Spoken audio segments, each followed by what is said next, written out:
What's going on, everybody, and welcome to the official Third Age Reforged YouTube channel. My name is Jordan, also known as J-Monster. I want to thank you guys for joining me for another replay battle. Today I've got a 3 versus 3 on Third Age Reforged on the .96 hotfix, which came out, I believe, just a few weeks ago. So if you guys haven't picked it up yet, I recommend that you go and do so. Primarily, it was a balance pass, but there are some new units added as well, and some new skins and new models and stuff like that for you guys to enjoy. But without any further ado, let's get into the army comps, and then finally into the replay itself. I hope you guys enjoy it. The first army we're going to look at today is one of the blue team armies. This is actually the army of the person who sent in the replay, and one of our lead developers, Sin of the Dark Cloud, the man himself. And he's playing as Lindon, the faction that he built from the ground up. And he has brought, I believe, 2 units of the 4 Lindon archers, 1 unit, surprisingly enough, of the Harlindon infantry, and he's compensated for his lack of shielded infantry with some really heavy hitters here. So a couple of Noldor guard on his main line. Very useful units. Unlike most of the Lindon roster, they are very heavily armored. And these guys also inspire, so very useful for keeping some of the other Lindon lower tiers in line, like, say, the 4 Lindon pikemen, who they're being paired with in this instance, for example. And together these guys make a really nasty 1-2 punch and a very, very solid center line. Sin's also brought a couple units of the 4 Lindon Marines, one here, one on the other wing. One company of the Wardens of Elas Tyrion, who are probably one of the best Elven Ranger units in the game. Like Rangers, they can hide everywhere. These guys, I believe, are a little bit more accurate, however, than most of the Elven factions in the game. I believe they use a particularly accurate projectile that is normally reserved for only the best of the best of the best. So yes, very, very scary unit indeed. With that body piercing, they can rack up a ton of kills in a line battle such as this one. Sin also bringing 1 unit of the Noldoran Horse Lords. Let's take a look at these guys. They're a little bit Warhammer Fantasy-esque, but honestly, I don't think that the mod really suffers for it. They have a very unique look to them, something that you aren't really going to find anywhere else. Sin has also brought some Noldoran Blade Masters, who have a similar model to the mounted variants over there, the Noldoran Horse Lords, who are knights. But these guys, very, very deadly, a little bit more lightly armored than a lot of units of their type. But hey, this is Lindon, and they do have, I believe, 8 or 9 armor, so hey, that's not too bad. Sin also bringing a unit of the 4 Lindon Scouts, a very interesting unit. Scouts in general, Rohan, I believe, has access to them as well, and I think maybe one other faction that perhaps I'm forgetting. They are able to hide everywhere, but they are quite small in number, but their stats are surprisingly good for what I think you guys would expect. You'd expect them to be kind of like a militia tier cavalry. Well, they're not. They're actually pretty damn good. So yeah, very good for ambushes and things like that, although maybe some limited usage in a battlefield like this, especially now that their cover has kind of been blown and the enemy has seen them. Finally, Sin has brought 2 units of the Mithlond Lancers, who I really, really like. I like the look of the Mithlond units. It's very combines kind of fantasy with a little bit of kind of a Greek look to them. Yeah, all around a really cool unit. These guys are Jav Cav, and they got a nice little buff in .96, a little more accurate, although I think most Jav units went down in ammunition by 1, so they might have a little bit less ammunition than they did previously. Now, there is a reason for why we do those sorts of things. .95 in general, one of our kind of mission statements was to make infantry a little bit more important. So archers and skirmishers generally are much more limited, both in number and ammunition, and they're generally just kind of being pushed into more of a support role, whereas your cavalry and your infantry are going to be like the main focuses of your army. But in any case, I digress. Let's move on now to the second blue team player. This is Janolas, playing as the Witch Realm of Angmar, previously known as Good and Bad. They have been rechristened in .96 as the Witch Realm of Angmar. And if you guys are a little bit curious as to the rationale behind that decision, I am more than happy to answer your questions down in the comment section. But in any case, let's move on to his army. He's got a couple units here of the Witch Realm Pikemen, who are very, very good. They are definitely on par with a lot of the other elite pikemen in the game, like, say, the Uruk-hai pikemen, for example. Not quite so good as some of the Elven pikes, but they do have a lot of numbers over those units to kind of make up for it. Got some Orc fellas here who got a new skin. This was done by Cowering Coma, and they look really cool. If you guys ever played a little bit of Old World of Warcraft, the helmet there kind of looks like the Fellhide cap, and I personally am a big fan of it. But he's also brought some Good to Bad Guard. Again, very, very new look to these guys. They're previously using a very old model, but now they are damn cool, and a little bit very Hobbit-esque with those like bits of animal bone and stuff like that sticking out, and the oddly shaped kind of crests on their helmet. So yeah, you guys are definitely going to recognize that from the Hobbit films if you've seen them.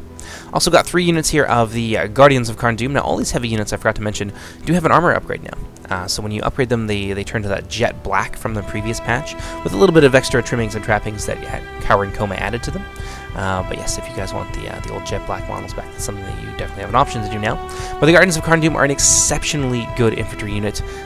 They are about 800 per company, and they inspire. Now that's their really big draw. They are at least as good as Uruk-hai infantry, but a little bit more expensive because of that inspire ability, so they can be used as a center line or to kind of defend your flanks, and they will keep your lower tier orc units in the fight for just a little bit longer. Actually, now that I mention it, so does the Gundabad Guard. So Gundabad, or Angmar now, I should say, they have a lot of options when it comes to buffing the morale of some of their weaker units, like, say, the Angmar Halberds here, who also got some new models and skins done by Cowering Coma, a little bit reminiscent of some of the Gundabad Guard units that we've seen so far. These guys have some really cool faceplates, but as Halberds, they are not bad.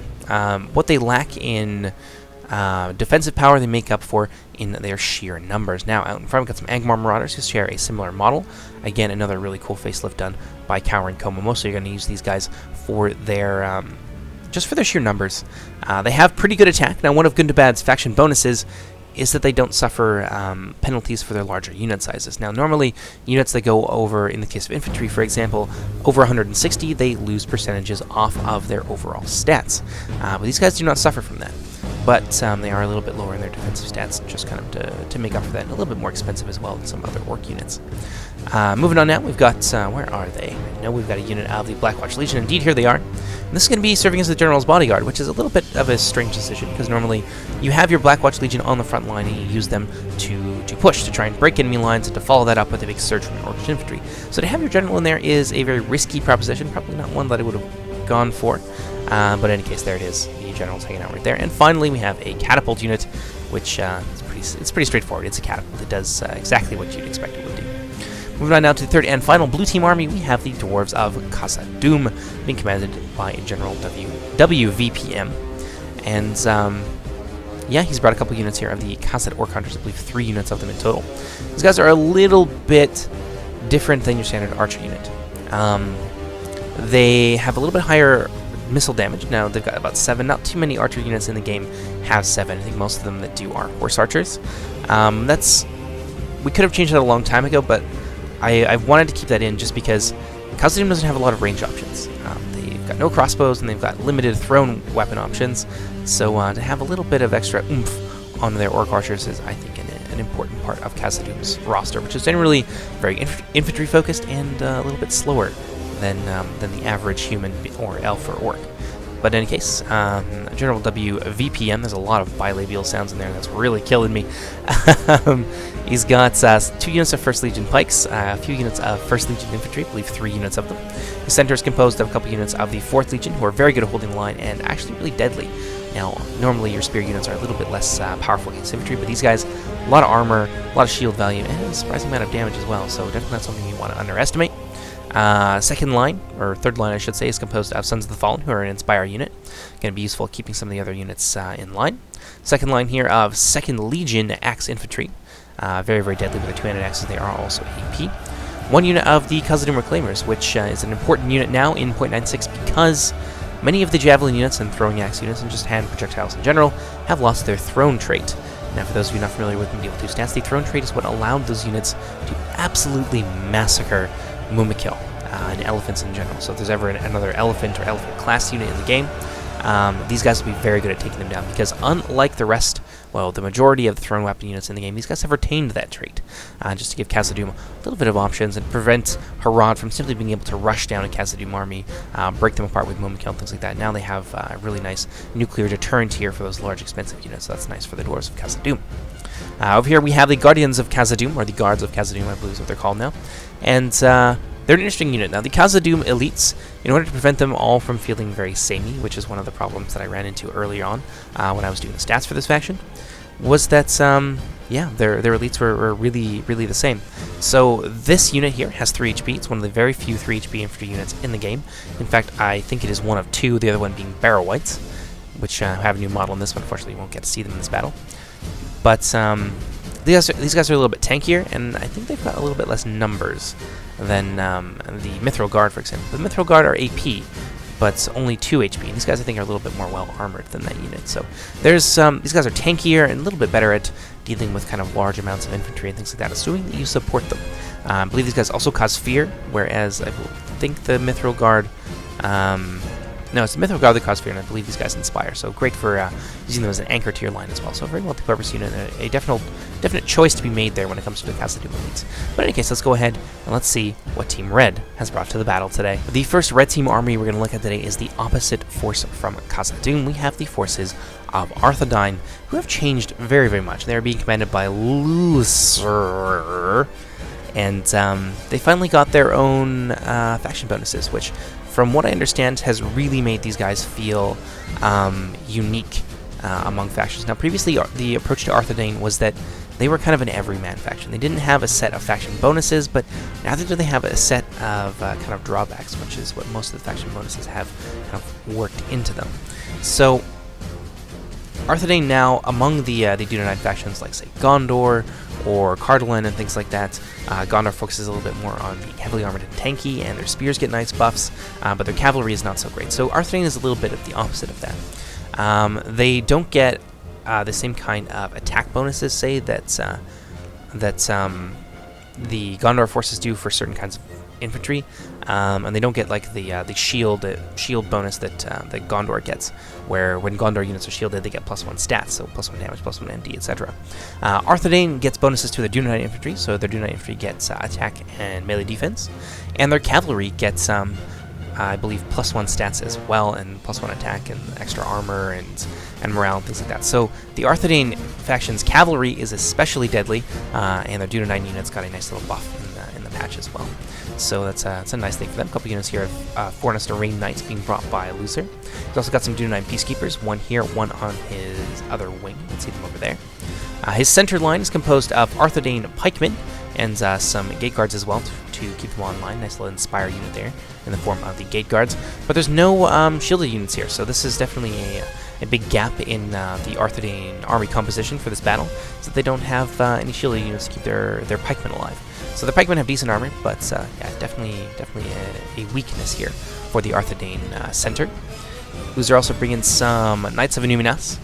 Some, oh no, never mind, that's Misty Mountains. He doesn't have any Goblin Archers as Arthedain, that would be crazy. Got some Dunedain Rangers here, another BP unit. Very, very deadly, and especially going to be useful against some of the massed kind of polearm units like the Pikes from Lindon, for example. Definitely a danger for Sin of the Dark Cloud to keep his eye on. A couple units in the back here of the Arthedain Marksman, and he's also brought a Catapult as well. I get the sense that there is only one artillery piece allowed per team, given that each team has only brought one. But yeah, a lot of cavalry here for Arthedain, which is kind of something you would expect. I believe he's also got a General's Bodyguard in here, in the form of the Royal Court of House Amleth, who look very, very similar to the Fornester Rain Knights, but they're a highly upgraded version of them. Then we got some Banded Brass Archers, who are pretty damn good. Most Arthedain units have about 5 missile damage, but the Banded Brass Archers for the Hobbits, they're limited to 1, but they do have 6 missile damage, so they definitely have a place in the Arthedain roster, even if they're not quite as heavily armored and as numerous as some of the other units. But I believe that does it for Arthedain. Let's go ahead and let's see what his ally over here, Misty Mountains, have brought to the battle today. Now, Misty is a very strong faction right now, and I'm sure many of you are going to groan when you hear this, but we are going to do another pass at balancing, because we have two factions that stand out kind of above the rest right now, and that being Harad and Misty. So I kind of want to bring them into line a little bit, and Misty's going to be getting some other models and stuff as well. So there will be a very, very small mostly stat-oriented patch. It's not going to be anything like the size of 0.96, so don't worry about that. It's just a little drag-and-drop sort of operation. But in any case, Goblin Archers, 2 units of Goblin Archers, the full amount of them here. Got some Heavy Goblin Halberds, more Heavy Goblin Halberds, and some Crossbowmen here as well, which are particularly useful in a line battle for sniping out some other important units like reserves and such behind the lines. Second company here of the Heavy Goblin Crossbows, 1 unit of War Riders, and yeah, we've got some Heavy Goblin Spears here as well, which are an AP Spear unit. They're currently limited to 4, but we'll be going down to 3 in the little hotfix we're doing. And you got some more Heavy Goblin Spears over here, a lot of AP, some Heavy Goblin Infantry as well, and some Black Ruriks of the Mountain, which got a new model and a new set of textures by Cowrin Coma, who is very much our whiz kid when it comes to that sort of thing. But yeah, Black Ruriks of the Mountain, very, very cool looking, and also very deadly. Going to be a little bit more expensive, however, in the coming hotfix. Over here we got some Cave Trolls. I believe one unit of Cave Trolls, although there could be, I think there's 2 units of Cave Trolls in there as well. And because Misty Mountains lost their Blackwatch Legion, they've been given the cape trolls, and well, they had the cape trolls previously, but the cape trolls have been reworked to kind of fulfill that role a little bit more. So these guys have higher than average mass and a little bit tighter formation, so they're great at battering through enemy lines. So yeah, some really nice line breakers right here. And they're gonna be getting a new model done by Crimson Behelid. Now, as I'm sure many of you have known, he's kind of overhauled Troll Drummers and Olokai so far. And yeah, these guys are going to be getting the same treatment, so you're going to see some really nice high-quality models for them. One unit here, the Blackback Berserkers, who are real sexy. AP, a lot of melee defense, and a lot of damage as well. I believe they cost about 1,300 or so to bring. And we got some more Heavy Goblin Infantry here as well, some more Goblin Spears, yet more Black Heroics of the Mountain, and then finally a second company of Warg Riders. So moving on now to the third and final Red Team army, we have the forces of Umbar, who are damn fine. Honestly, one of my favorite factions in the game. If you guys ever play a game with me, there's a very good chance that I may be playing Umbar. And yeah, new unit here, the Narnar Sentinels, which is made by Sin of the Dark Cloud. And they're limited to 1, but they are a kind of an anchor to your line. Now, currently they are not locked morale, but that's going to be changing in the little hotfix that's coming out, because that was a bit of an oversight on our part. Oopsie. But yeah, heavily armored pikemen, some of the best pikes in the game, and mostly due to their high defensive stats and their ability to really just kind of stick it out in a melee fight for a long period of time. A couple units here of Belgier Archers, very tanky, not exactly high damage archers, but yeah, they'll definitely get the job done. A lot of Corsair Infantry, another new model here. A lot of this was done by Karen Koma as well, and yeah, they look a lot different. So they look pretty damn cool, and this is what they look like when you upgrade their armor. And there's about 5 or so units of them forming the Umbar main line. Backing them up, we got, I believe, 2 or 3 units here of the Belgier Halberds. Oh, by the way, this is being commanded by Papa Stalin. I believe I missed his name there, so hopefully if he's watching, he'll forgive me for that. But yeah, some Belgier Halberds, 3 units of them, I believe. And then I think there's a couple units of Castimir's Legion here as well, because it would not be a complete Umbar army, would it, without these heavily armored, really cool-looking soldiers. Definitely the core of the Umbar infantry lineup. And then we've got a unit here of Castimir's Rangers, so some more Rangers. Very useful in a line battle like this. And some Corsair Archers. So Umbar's really gone heavy on their Archer companies, and kind of cheaped out a little bit on their infantry lineup, and gone a little bit more for a numbers approach, I believe. And I think they've got a unit of Cavalry here as well. 1 unit of Mercenary Cavalry. And finally, the Warlords of Umbar, which is where the General's going to be hanging out. And these guys, really nice unit. Done by Karen Koma again. Just it's so cool, and this is really the only place you get to enjoy it. So download Reforged if you haven't. But in any case, I believe that does it for the army comps. Let's go ahead and jump into the replay. So the battle is going to open with a arrow volley here from Set of the Dark Cloud, scything its way through the Corsair infantry.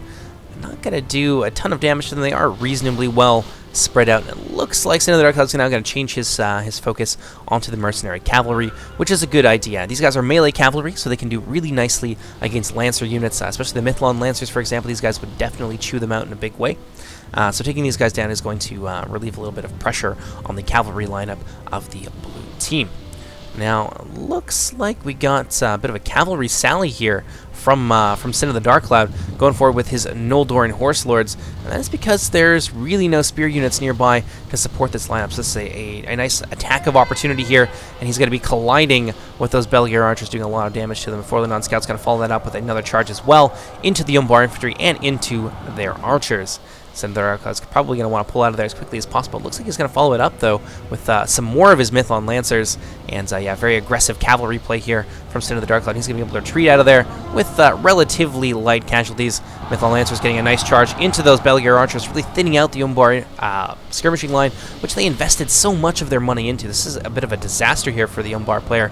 Papa Stalin was definitely not expecting this kind of cavalry aggression, I think, this early on. Now, elsewhere on the battlefield, things are looking pretty quiet for now, so we're going to pop back over to the Dark Cloud's side of things, where he's pulling out with his Mithlon Lancers, having contented himself with killing a lot of Umbar infantry, and a significant number of their bowmen as well, and having taken very minimal casualties in return. I'm looking at, I think, some Mithlon Lancers in there, and a little bit of the Forlorn Scouts as well. So Sin of the Dark Cloud, yeah, really having kind of knocked down the percentage. 5 percentage points of the overall enemy force killed by just a few units of his cavalry, so really nice play there. And it looks like Angmar is moving forward now. Yanalas with his Snaga Archers possibly getting a little bit too close. Be very simple for Umbar to turn around and do exactly to Sin's teammate what Sin just did to him with his Warlords of Umbar who are stationed nearby, but it doesn't seem like Papa Stalin is really too interested in that right now. his infantry and his archer lineup seems to be not exactly in the greatest kind of position here. And I think maybe he's a little bit of a newer player. That's definitely what this looks like to me. Ooh, over here some nasty artillery volleys into the Arthedain cavalry, and I believe that's coming out of the Misty Mountain, or the Witch Realm catapult, rather. So we probably claim some lives of the Heavy Goblin Halberds as well. The Arthedain player is going to want to move his cavalry, try and get them out of there, or at least spread them out a little bit more, so they're not quite as easy of a target for that artillery piece as they are right now. Now it seems like the Arthedain catapult is returning fire, but let's see if those giant fireballs manage to hit anything. Ooh, a nasty shot there into the Heavy Goblin crossbows. Over here, one unlucky soul getting cut down by that artillery shot. Well, let's see. Looks like the Arthedain catapult's contenting itself with the non-fiery shot, just to get a little bit more accuracy out of their artillery. And they're going to be going after this artillery piece here and trying to counter-snipe it instead of infantry or cavalry. Let's see. No damage really done there, but it seems like the I keep wanting to call them Gundabad. The Angmar catapult is really putting a lot of their focus onto the Heavy Goblin crossbow, which is not a bad idea. It's a very deadly unit. Could be a really big problem for some of the heavily armored units, like the dwarves on the left wing, for example. So yeah, just an artillery fight here. Both sides exchanging volleys. Snaga Starkers just kind of sitting out here in no man's land. They're getting peppered down by some of the Misty Mountains archers, which I probably wouldn't waste my ammunition on a unit like this. It seems like Yanalas is just kind of running them around out here, trying to get his opponents to waste valuable resources on these guys, which they are doing. Over here, one of the units of Snaga archers has just been absolutely destroyed.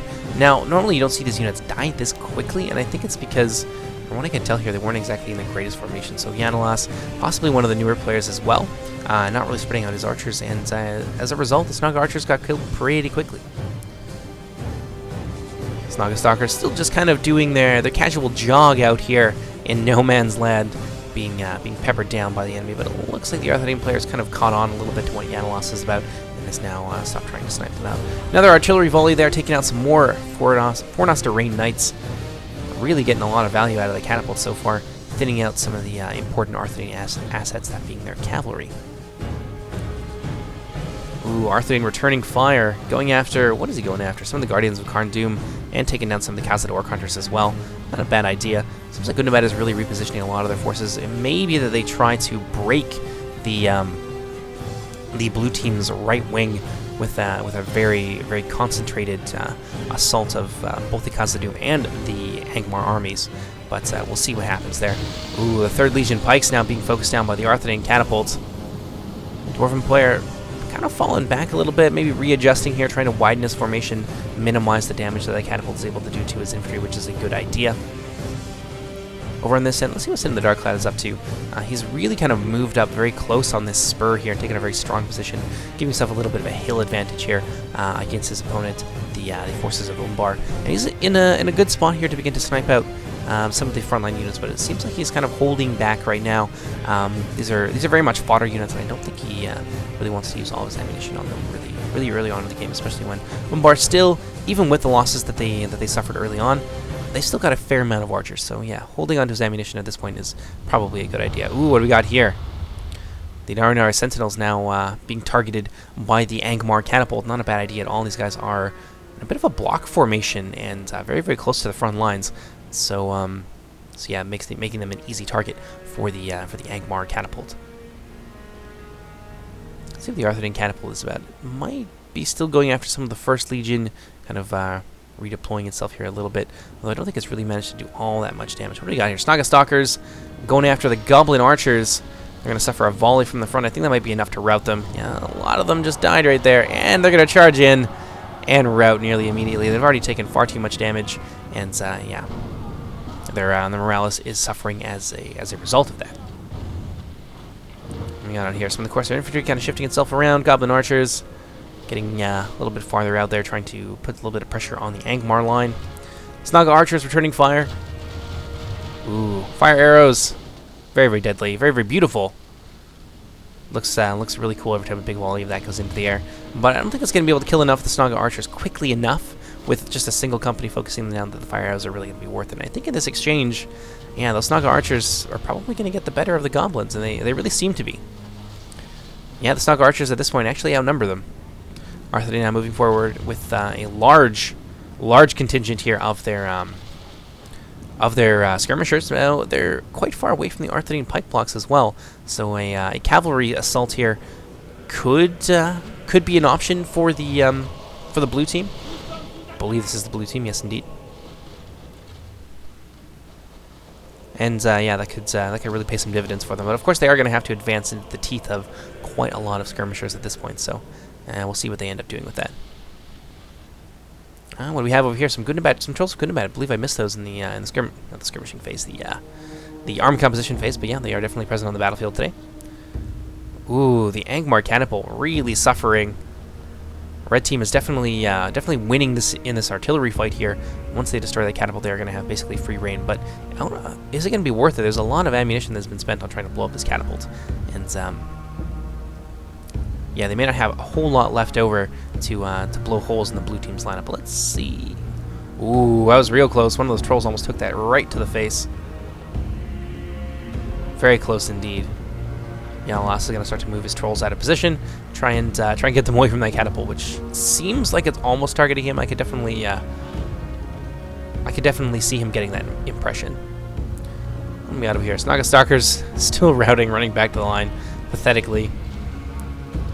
The Snaga Archers now trading volleys with the Arthurian marksmen. What do we have over here? Looks like Sin of the Dark Cloud is going to be taking to the offensive, along with some of the units of Khazad-dûm, some Gods of Khazad-dûm here. It looks like some of the Khazad-dûm infantry is already stuck in against the Corsair infantry, and the 3rd Legion are going to have no problem cutting their way through the Corsair infantry. They are definitely a much more powerful unit. In the center here, 2nd Legion Axe Guard scything their way through the Corsair infantry, and things have really gotten started here on the red team's left wing. Sin of the Dark Cloud now moving forward with his cavalry, trying to support some of the 3rd Legion here, maybe look for some opportunistic hammer and anvil strikes, a chance to maybe get behind the lines. But you want to be careful with that because these guys are very fragile. And you can see some archer volleys going into them right there, and they really begin to drop quite quickly.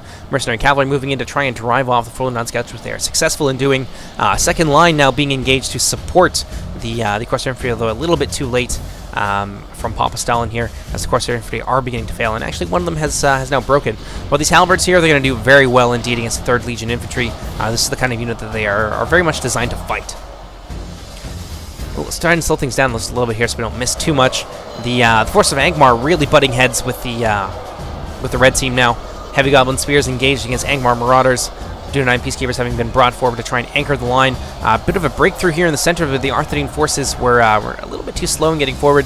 Heavy Goblin Spears, however, going to be able to put the real hurt on these Angmar Marauders. And they're actually thinking about routing here, given that they are surrounded and also engaged with this other unit of Arthurian pikemen, which is doing its best to hold the line. And actually, it says victory is certain for these guys. And against the Angmar Marauders, that's not too hard to believe.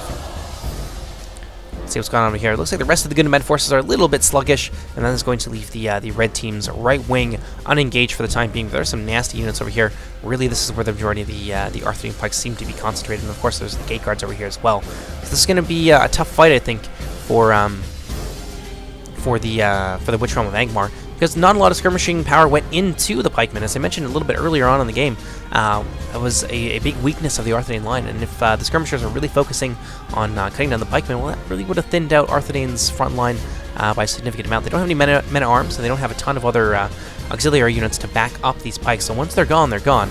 But, yeah, that's just not really how it turned out. Let's see what's going on over here. Looks like the Umbar is really falling back in a big way, moving in now with their Narnari Sentinels and a unit of Warlords of Umbar, trying to just stem the tide. Lindon now moving in to the breach that Khazad-dûm has created, and the Castamir's Legion moving forward, trying to get themselves engaged, but they're actually being cut down by the Forlorn Marines. Unfortunately, they were walking, so yeah, I'm going to say that Papa Stalin is definitely one of the newer players here. Instead of charging his way up the hill, he kind of just walked his Castamir's Legion into the teeth of a unit of Forlorn Marines. Not really working out very great for him. Warlords of Umbar moving in to try and support that unit of Castamir's Legion, and the Harladon infantry are going to find themselves very quickly overmatched. But there's more and more Lindon forces that are moving in to support, and Umbar is really on the verge of collapse at this point. Forlorn Marines moving themselves onto the wing. looking like they're setting up for some beautiful enfilading fire into the Warlords of Umbar and into the Casimir's Legion. Oh, this is going to be real ugly for Umbar. I think the Umbar player might see what's coming. He's going to try and get out of there as quickly as possible, but is he going to be able to make it? Falling on Marines, looking like they missed their opportunity. Casimir's Legion now down to a meager 30, fighting against the Harlodon infantry. Yeah, this is not great. Lindon has well and truly broken this this part of the red team's line. This could be catastrophic. So the Falling on Marines were trying to throw some volleys into something, but it looks like Sand of the Dark Cloud canceled it rather at the last moment. And Umbar has basically been annihilated at this point. They still have some skirmishers, but this is going to allow potentially, unless the red team can get things under control, this is going to allow the blue team to begin to progressively roll up their line. Well, looks like we had some hidden goblin infantry in here as well. They're going to be holding back some of the Angmar halberds, and just with their sheer numbers, they might not do too poorly. 3rd Legion over here have been quite heavily reduced by the Belgier halberds. As I said, this is the kind of unit that these guys are very good at fighting. And elsewhere, it seems like the red team is holding on. Angmar is charged now into the Arthurine pike wall, and they don't really seem to be doing all that well. Though with the support of the 3rd Legion pikes and some shield guard here as well, who are looking like they are in shield wall, so they'll be useful for pushing their way through the Illuminas gate guards. I think they can start to turn around pretty quickly, but there are some reserves. Some heavy goblin halberds here as well, which I think are going to need to be on the front lines very quickly, lest Arthurine begin to collapse and blue teams, or rather red teams' defeat be almost certain. Lindon moving forward now. Umbar forming up for a last stand here with some of the Misty Mountains units in support. Nildorn Guard chasing the Casimir's Legion all the way across the field, who are now heavily reduced down to 15. Warlords of Umbar moving themselves forwards, looking like they want to get a nice charge off on the Nildorn Guard, which is a good idea indeed.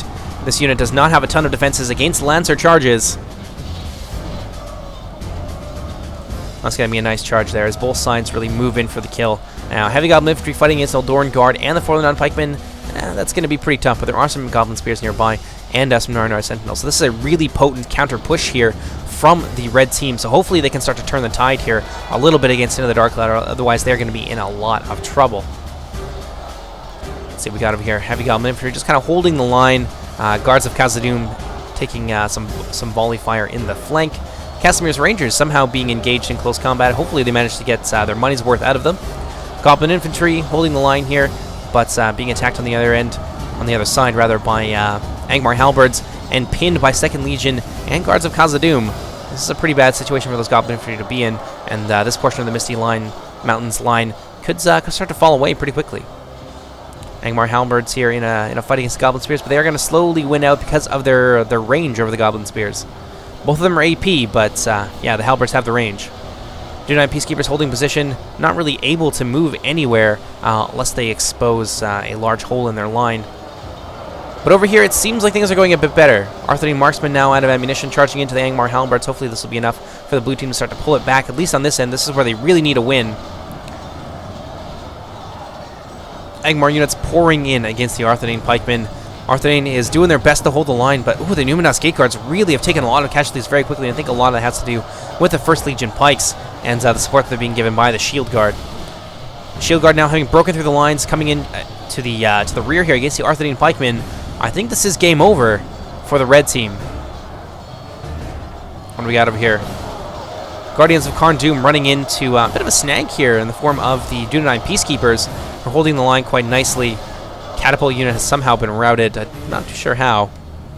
The Goblin Infantry really needs to move up at this point, otherwise the Arthurine line is going to collapse really quickly, but unfortunately Clueless seeming a little bit, perhaps appropriately, oblivious to that fact, and yeah, not really moving in to support his ally when it's really needed. Knights of Innuminas would be a great option right now. They could potentially get some hammer naval charges against the 4th Legion, but it doesn't seem like Red Team is really using their cavalry to great effect. I mean, Arthurine brought a ton of cavalry. I don't think any of them have really moved or been used to try and counter the enemy cavalry. Now, there are some options over here, of course.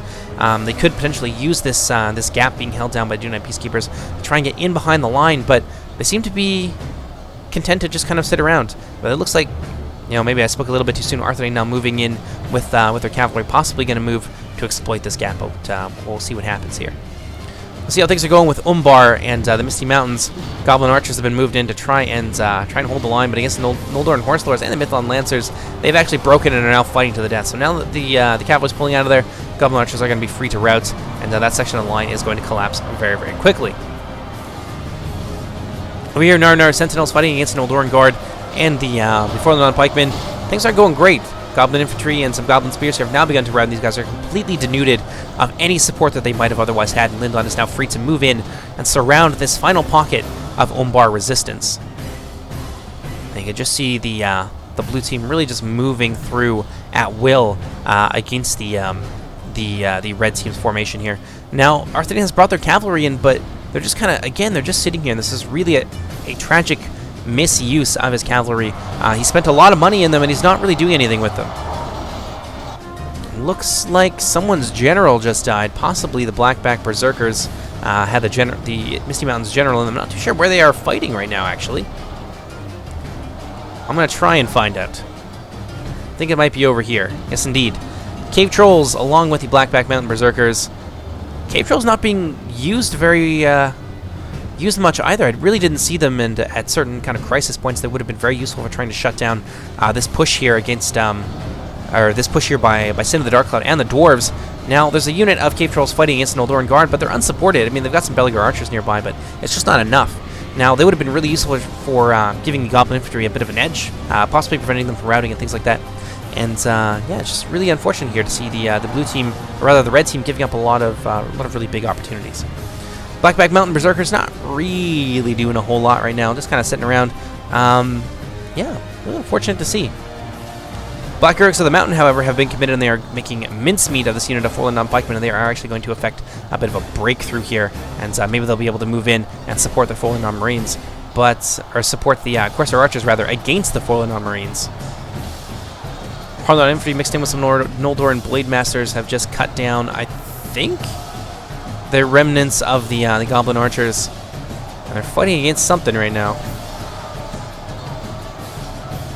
But if they held up by something, maybe a little bit of a glitch here in the map, they all seem to be kind of clinging to that tree. Very unfortunate for them. Over here, the Belegar Archers, what do you know? They've actually, with the support of the Cave Trolls, really managed to put the hurt on the Noldoran Guard, who have now been broken. So there is an opportunity here for the Cave Trolls and the Belegar Archers to come in to the flank of the Forlorn Pikemen and actually begin to roll up this line. And that's going to be a bit of a big win there for the red team if they can capitalize on that, because let's admit it, they need it right now. Things are looking very desperate indeed. Angmar kind of running out of steam. Finally, the Fornost Rain Knights have been committed to the fray, although with the addition of the Gundabad Guard, these guys are going to be in a lot of trouble. So the Arthedain player's not going to want to leave them there for too long. When we got over here, some Sons of the Fallen fighting against Knights of Inuminos. Probably not the best place for this expensive horse unit to be. And it looks like the Arthedain player kind of agrees with that. He's going to begin to pull out with his Knights of Inuminos. Over on this end, however, Arthedain has been thoroughly broken in the infantry fight by the Dwarves of Khazad-dûm and the Witch Realm of Angmar. And now the Heavy Goblin Halberds are going to have to try and hold the line, but really these guys should have been committed a very long time ago, and it's unfortunate to see the Misty Mountains player give up that opportunity. I'm being pretty harsh on the red team right now, so if you're watching this, I apologize, but there are definitely some big mistakes that were made here, and they're really suffering for it. We've got some Heavy Goblin crossbows over here, trying to maybe shoot at something, probably at some of the Angmar units. What are they going after? Black Rooks? No, that's their own unit. Let's see what these guys are going for.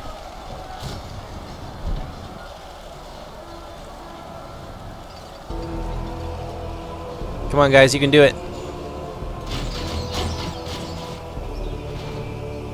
Ah, the Witch Realm Pikemen getting shot from the rear by those Heavy Goblin crossbows. Doing a fair amount of damage to them.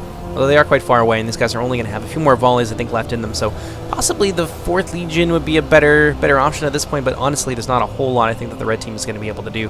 Let's take a look there. 86 to 62. Yeah, the blue team definitely has nearly insurmountable advantage in men at this point.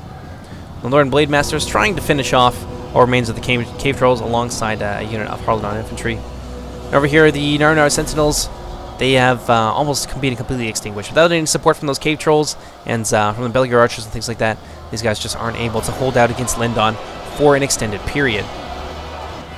Misty Mountain Infantry here really doing nicely against some of the Flowing Archers. Says that the defeat is certain, and I think that's because of the presence of the Guards of Khazad-dûm, but I wouldn't be surprised if the Black Ruruks, both companies I believe in there, were able to pull that back somewhat. Orc Fellers here against some of the Royal Court of Amlath. Really, looks like they've been completely destroyed at this point. I don't see a lot of Arthedain cavalry left on the battlefield, and they really just weren't used well, which is unfortunate for the Arthedain player. So what's going on here? Heavy Goblin crossbows firing into the First Legion, really doing a lot of damage to these guys.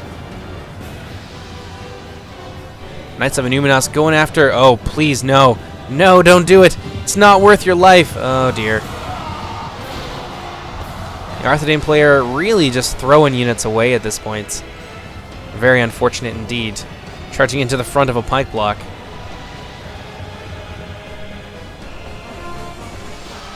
Someone's general just died. I think it might have been the Angmar one.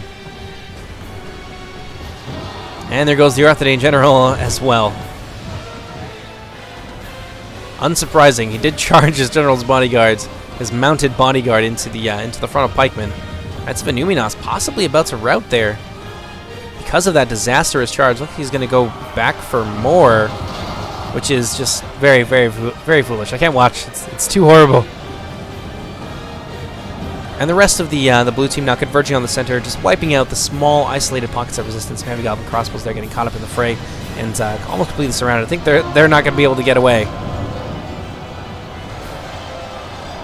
Arthedain forces now in full retreat. Almost a complete destruction of the blue team. Wardens of Elasteria now being committed to the fray, presumably out of ammunition. But really, the infantry, I think, is what won this fight. It ended up being a little bit one-sided, but honestly, there were options for the red team. They could very easily have used their cavalry to great effect, but unfortunately, they chose not to, and just kind of, well, as we saw, they threw them away, like those Knights of Inuminas charging again into pikemen. They really just hate these pikes, just really want to kill them. But yeah, some unfortunate decisions really led the red team to disaster in this battle. So the Dark Cloud's victorious cavalry just marauding around the battlefield, looking to pick off some survivors. So the Eldoran Horse Lords going after the Knights of Inuminas. That's not even going to be a fun fight for them at all, given how heavily reduced the Knights of Inuminas now are at this point. Still 12 Eldoran Horse Lords left over. Mython Lancers moving in against the Knights of Inuminas, hoping to get a nice rear charge. And looks like they are going to connect. Another one of those Knights of Inuminas. Another two are going to fall in that. And that's a little engagement. The Eldoran Horse Lords accidentally getting themselves caught here on the Heavy Goblin Halberds. Not a good place for these guys to be. However, the Halberds are AP, and they do have a strong bonus versus cavalry. Although the Eldoran Horse Lords, to be fair, have a lot of melee defense, so they can stand up to that a little bit better than some other units. Ooh, on the retreat, though, Eldoran Horse Lords are going to be very much defenseless. Mython Lancers here, wiping out what remains of the Knights of Inuminas, but they are paying a heavy toll in return.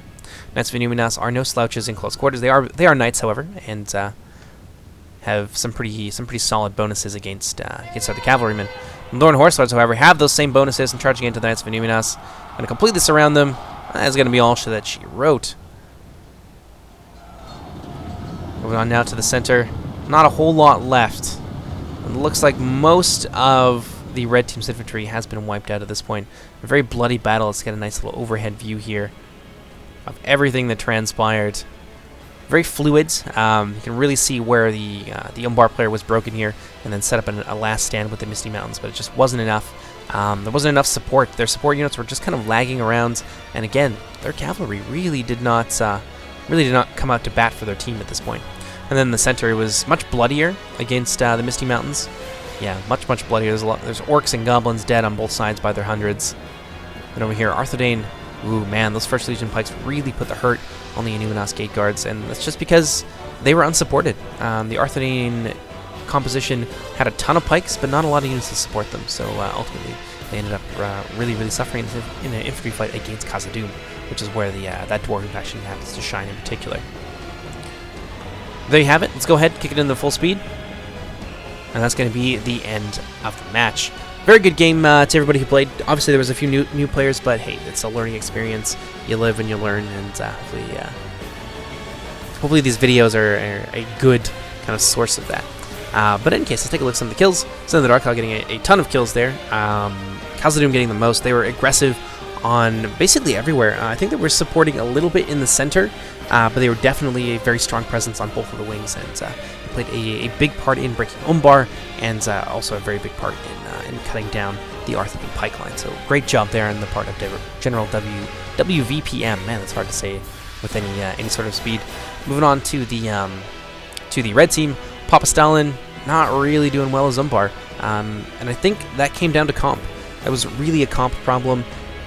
His Corsair infantry didn't get support early enough. They would have done better if they had support of the Belgian halberds a little bit earlier on, but some of his heavier hitting units like the Casper's Legion as well, they just got massacred by javelins and things like that, and his he took some heavy losses early on, so it's very unsurprising. Arthurian player loser getting 13-16, not bad. Held out pretty well, as well as could have been expected. Probably one of the last forces to be killed.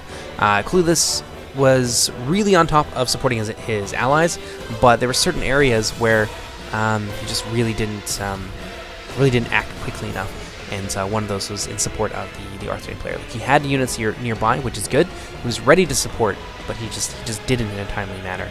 And then those 2 units of Goblin Halberds were just kind of stuck behind the line with nothing to support them, and yeah, very easily surrounded. So very unfortunate for the red team. But in any case, hope you guys enjoyed this battle, and I hope you'll join us for whatever comes next. Take care, everybody. Bye bye.